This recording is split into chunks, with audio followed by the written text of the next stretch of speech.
The public India में आपका स्वागत है। मैं हूं गजनफर अब्बास। जब से चुनाव आयोग ने प्रेस कॉन्फ्रेंस करी वोट चोरी के आरोपों को खारिज करते हुए, जो कि संडे में हुई, उसके बाद से लगातार जो चुनाव आयोग है वो दोबारा नए सवालों में घिर गया। ना तो चुनाव आयोग पुराने जो सवाल पहले से उससे पूछे जा रहे हैं उसके पास ना उनका कोई जवाब था, और ना ही जो नए सवाल जनता पूछ रही है उसका कोई जवाब चुनाव आयोग के पास है। लेकिन इसी बीच एक बहुत ही इंटरेस्टिंग बात देखने को मिल रही है। संडे को जब यह प्रेस कॉन्फ्रेंस हुई तभी दो चीजें और हो रही थी।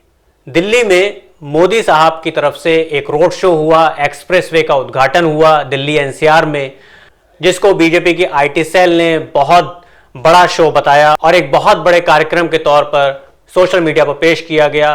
तो वहीं दूसरी तरफ राहुल गांधी की और तेजस्वी यादव की जो इंडिया ब्लॉक की वोटर अधिकार यात्रा है वो बिहार के सासाराम से शुरू हुई। देखने में ये आया कि मोदी साहब, जिनके बारे में ये कहा जाता है कि बहुत ज़्यादा उनकी सोशल मीडिया पर पॉपुलैरिटी है, लोग उनको बहुत ज़्यादा सोशल मीडिया पर सुनते हैं, यूट्यूब पर, ट्विटर पर, तो अगर हम स्टैट्स देखें तो ये पता चलता है कि मोदी जी की पॉपुलैरिटी कुछ ज़्यादा ही नीचे चली गई है और राहुल गांधी की पॉपुलैरिटी जो है वो आसमान की तरफ जा रही है।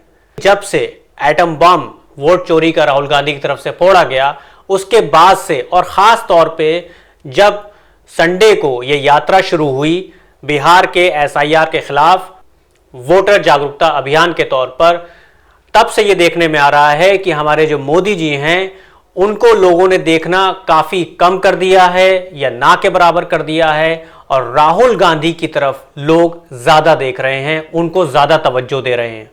ये जो हम पॉपुलैरिटी की बात कर रहे हैं, मोदी जी की पॉपुलैरिटी नीचे गिरने की और राहुल गांधी की पॉपुलैरिटी बहुत तेज़ी में सोशल मीडिया पर आगे बढ़ने की, इसके बारे में हम आगे वीडियो में बात करेंगे, आपको स्टैट्स के साथ दिखाएंगे कि ऐसा हम क्यों कह रहे हैं।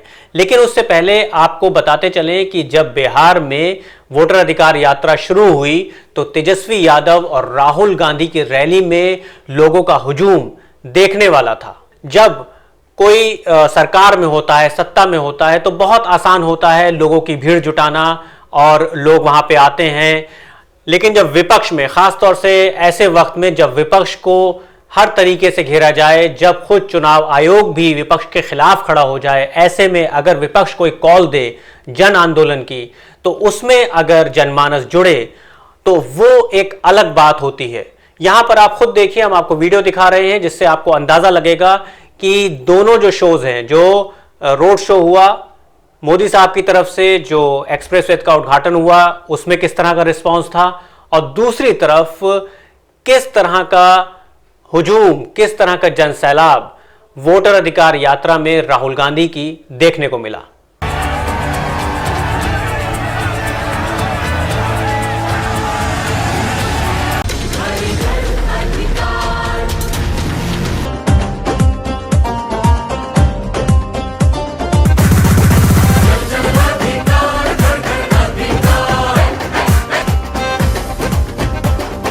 तो आपने देखा, फर्क साफ है।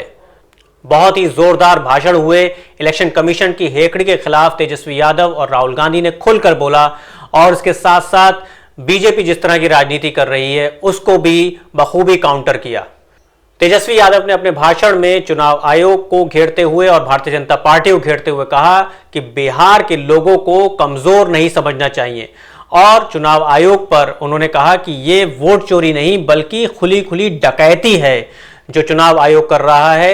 आप खुद ही सुनिए कि तेजस्वी यादव ने क्या कहा। तेजस्वी यादव ने बहुत ही मजेदार भाषण दिया।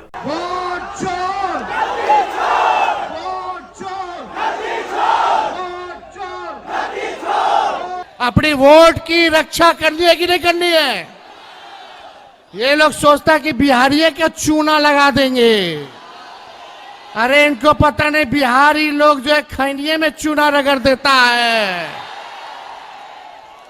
और यहाँ का एक एक बच्चा तीखी मिर्ची का काम करता है। मुद्दे की बात कीजिए। ये पहले वोटर लिस्ट से नाम काटेंगे, फिर राशन काटेंगे, फिर पेंशन काटेंगे। ये लोग संविधान को, लोकतंत्र को खत्म करना चाहते हैं। हम सब बिहारियों को गया के लोगों संकल्प लो, ये गया जो है ज्ञान और मोक्ष की धरती है और पूरा बिहार जो है लोकतंत्र की जननी है।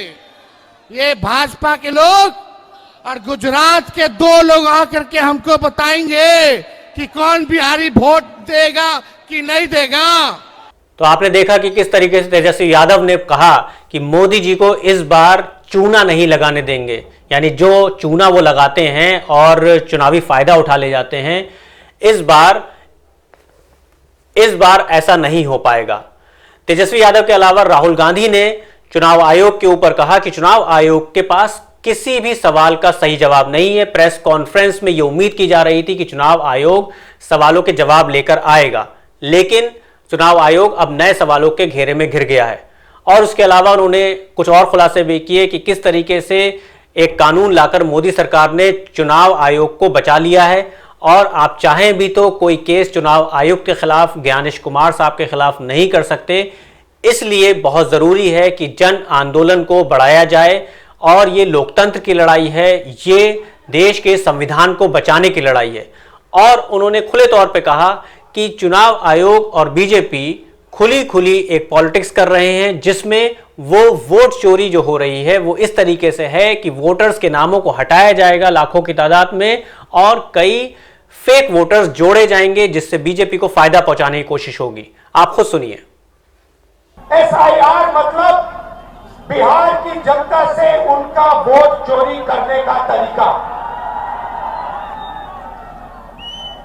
पहले छुप के करते थे, अब खुलेआम सबके सामने। जिम्मेदारी उनकी है, चोरी उनकी पकड़ी गई और मुझे कहते हैं आप एफिडेविट लाओ। इलेक्शन कमीशन से मैं कहना चाहता हूं, पूरा देश आपसे एफिडेविट मांगने का काम करेगा। थोड़ा सा समय दे दो। हर स्टेट में, हर विधानसभा में, हर लोकसभा में हम आपकी चोरी पकड़ के देश को दिखाने जा रहे हैं। यह भारत माता का संविधान है, यह भारत माता का संविधान है। इसको अंबेडकर जी ने, गांधी जी ने, नेहरू जी ने, पटेल जी ने लिखा है, बनवाया है, मगर इसमें 3000 साल पुरानी आवाज है, हिंदुस्तान की आत्मा की आवाज है। और जब ये लोग वोट चोरी करते हैं तो ये इस आत्मा पर आक्रमण करते हैं, ये इस संविधान पर आक्रमण करते हैं। ये भारत माता पर आक्रमण कर रहे हैं और हम भारत माता पे ना नरेंद्र मोदी को ना इलेक्शन कमीशन को आक्रमण करने देंगे। अब बात करते हैं राहुल गांधी और मोदी साहब की जो पॉपुलैरिटी है डिजिटल स्पेस में, उसमें दोनों लोग कहां खड़े होते हैं। तो जिस दिन ये यात्रा शुरू हुई और राहुल गांधी ने भाषण दिए और ये रैली भी हुई, रोड शो हुआ बिहार में, उसी वक्त हमारे प्रधानमंत्री साहब मोदी जी एक्सप्रेसवे का उद्घाटन कर रहे थे दिल्ली में, दिल्ली NCR में। हम आपको स्क्रीनशॉट्स शो कर रहे हैं, आप इसमें देख सकते हैं कि कैसे मोदी जी की जो वीडियोस हैं उनके यूट्यूब चैनल पर और उनके ट्विटर अकाउंट पर, बाकी सोशल मीडिया प्लेटफॉर्म्स का भी यही हाल है, 1000, 2000 व्यूज, 3000 व्यूज, 5000 व्यूज, 27000, बहुत से बहुत 50000, यानी लाख तक का भी आंकड़ा जो है वो व्यूज में नहीं आ रहा है, जो कि एक बहुत बड़ी गिरावट है सोशल मीडिया की पॉपुलैरिटी में। अगर लाइव पर जाएं तो वहां पर भी यही हाल है। तो वहीं राहुल गांधी के अगर आप सोशल मीडिया के प्रेजेंस को देखेंगे कि कितने लोग उनकी वोटर अधिकार यात्रा की वीडियोस को देख रहे थे, तो ये जो आंकड़े हैं ये हजारों से ज्यादा, लाखों की तादाद में है, मिलियंस की तादाद में आपको वहां पे व्यूज दिखाई देंगे। यहां पर आप स्क्रीनशॉट देख सकते हैं कि एक एक वीडियो को बहुत बड़ी तादाद में लोगों ने देखा है। तो वहीं लाइव कवरेज का भी यही हाल है। अगर आप राहुल गांधी के जो लाइव के शोज हैं जो उनके सोशल मीडिया अकाउंट्स पे दिखते हैं, कांग्रेस के अकाउंट्स पे दिखते हैं, उसके अलावा अगर आप यही चीज बीजेपी और मोदी जी के अकाउंट पर देखें तो बहुत बड़ा अंतर देखने को मिलता है। तो साफ जाहिर है कि कहीं ना कहीं एक गिरावट देखने को मिल रही है। जो पॉपुलैरिटी है, जिसके बारे में हमेशा जो है बीजेपी दावा करती रहती है कि मोदी साहब जो हैं वो बहुत ही पॉपुलर नेता हैं, लोग उनको सुनते हैं, खासतौर से यूथ उनको बहुत ज़्यादा सोशल मीडिया पर देखता है, उनको सुनता है, तो वो साफ यहां पर जाहिर है कि एक बहुत बड़ी गिरावट दर्ज हो रही है। इसकी बहुत बड़ी वजह तो वही वोट चोरी का आरोप है, जिसका जवाब ना भारतीय जनता पार्टी के पास है, ना चुनाव आयोग के पास है। इसके साथ साथ एक और भी वजह है, ऐसा लग रहा है कि जो बीजेपी का आईटी सेल है वो सही से काम नहीं कर रहा। शायद कि अमित मालवीय साहब जो है वो सही से अपनी ड्यूटी नहीं निभा रहे हैं। आइए देखें कि वो भी अपने सोशल मीडिया अकाउंट पर ऐसा क्या कर रहे हैं कि हमारे मोदी साहब की जो सोशल मीडिया पॉपुलैरिटी है वो इतनी नीचे आ गई है। तो उनके अकाउंट्स के स्क्रीनशॉट भी हम आपको दिखा रहे हैं कि 15 अगस्त से पहले के अगर आप देखें और उसके बाद के भी अकाउंट्स, तो वही जो नैरेटिव है घुसपैठिया वाला, जो मोदी जी ने 15 अगस्त के दिन अपने भाषण में भी बोल दिया कि घुसपैठिए आ रहे हैं और घुसपैठिया बहुत बड़ी प्रॉब्लम है, देश की डेमोग्राफी बदल रही है। इससे पहले अमित शाह साहब ने भी यही कहा था, देश के गृह मंत्री होने के बावजूद, कि घुसपैठिया आकर कांग्रेस को वोट करते हैं। हालांकि इसका कोई भी प्रूफ इलेक्शन कमीशन के पास नहीं है। इलेक्शन कमीशन इस पे नोटिस नहीं जारी कर रहा कि किस तरीके के भाषण दिए जा रहे हैं, क्योंकि इससे इलेक्शन कमीशन की साख गिर रही है कि क्या इलेक्शन कमीशन घुसपैठियों को वोटर आईडी कार्ड इशू कर रहा है। तो अमित मालवीय साहब के ट्विटर अकाउंट बताता है कि वो ये बता रहे हैं कि कैसे जब पार्टीशन हुआ था तो वो बहुत गलत हो गया था, सारे मुसलमानों को पाकिस्तान चला जाना चाहिए था, जिस वजह से सारी दिक्कतें आ रही हैं। लेकिन एसआईआर जो है बिहार में वो सही प्रक्रिया है, एसआईआर कराने की जरूरत नहीं पड़ती। तो वहीं दूसरी तरफ वोटर अधिकार यात्रा जो है राहुल गांधी की, जिसको बहुत ज्यादा जनमानस का सपोर्ट देखने को मिल रहा है, उस पर अमित मालवीय साहब एक नई थ्योरी लेके आए हैं। इसी घुसपैठिया थ्योरी में उन्होंने एक मैप शेयर किया बिहार का, और उस बिहार के मैप को ग्रीन रंग से रंग दिया, और ग्रीन रंग में हल्के ग्रीन से लेकर डार्क ग्रीन तक दिखाया गया है, और बराबर में दिखाया गया है कि मुस्लिम आबादी किस शहर में कितनी है बिहार में, और ऊपर लिखा है घुसपैठिया वाला राग। और यह मैप ट्वीट करते हुए उन्होंने दावा किया कि राहुल गांधी की जो यात्रा है वो इन शहरों से गुजर रही है, क्योंकि इन शहरों में मुसलमानों की आबादी बहुत ज्यादा है और वो इनको वोट करते हैं, और ऊपर लिखा है घुसपैठिया। तो साफ कनेक्शन जाहिर है कि हिंदू मुस्लिम कम्युनल पोलराइजेशन करने की कोशिश है। यहां पर यह दिखाने की कोशिश है कि एसआईआर बहुत जरूरी इसलिए है क्योंकि ये सब जो घुसपैठिए यहां पर रह रहे हैं, इनकी वजह से इनकी सरकार बन जाएगी। लेकिन इलेक्शन कमीशन की जो हठधर्मिता है, जो एक तरह की हेकड़ी और जिस तरह की भाषा चुनाव आयोग की तरफ से प्रेस कॉन्फ्रेंस में इस्तेमाल हुई, जिस तरीके की भाषा राहुल गांधी के खिलाफ इस्तेमाल हुई, एफिडेविट ज़बरदस्ती लेने की बात हुई, जो बाद में एक्सपोज भी हो चुका है कि एफिडेविट मैंडेटरी नहीं है उसके बावजूद, लेकिन वही एफिडेविट बीजेपी के नेताओं से नहीं मांगा जाता, जिस तरीके के भाषण वो कांग्रेस को काउंटर करते हुए कह रहे हैं। लेकिन साफ जाहिर है कि गोदी मीडिया कितना ही जो है मोदी मोदी करे, या कितना ही वो खबरें जो आपके लिए ज़रूरी हैं आप तक ना पहुंचाए, आप तक सही खबर ना पहुंचाए या झूठ खबरें आप तक पहुंचाए, सारी बातें जग जाहिर हो चुकी हैं। ऐसे में यही वजह सबसे ज़्यादा दिखाई देती है कि चूंकि जिस तरह की पॉपुलैरिटी, जिस तरह की हाइप मोदी जी के लिए बनाई गई थी सोशल मीडिया पर, वो लगातार गिरती नजर आ रही है।